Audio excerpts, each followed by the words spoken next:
First tonight, Leicestershire's police commissioner has condemned a decision not to prosecute a former MP over a string of historical child sex abuse claims. Today, the Director of Public Prosecutions announced that there is sufficient evidence to charge Lord Greville Janner with crimes against 9 individuals. But she said a prosecution isn't in the public interest because he is suffering from severe dementia.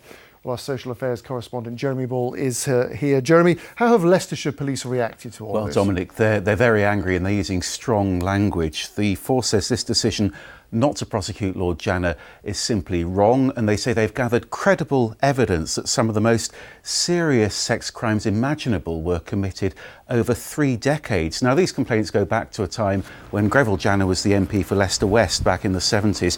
Tonight, his family's released a statement saying Lord Janner's entirely innocent and a man of great integrity. But Leicestershire police are concerned that won't be tested in court, and they're considering a legal challenge.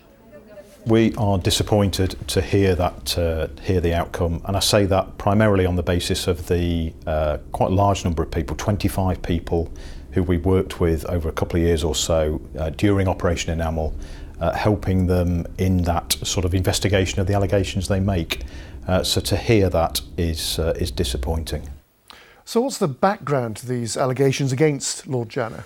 Well, they first emerged in a court case about a big child abuse scandal back in 1991. Lord Janner's accused of getting access to local children in care by befriending a man who ran several children's homes, a notorious paedophile called Frank Beck. And it's since emerged that Leicestershire police did investigate Greville Janner at the time, but detectives were told not to arrest him and not to search his property. Now, today concerns have been raised about that inquiry by the Director of Public Prosecutions. But Leicestershire's police commissioner says he isn't taking the blame, and he told me that prosecutors missed other opportunities.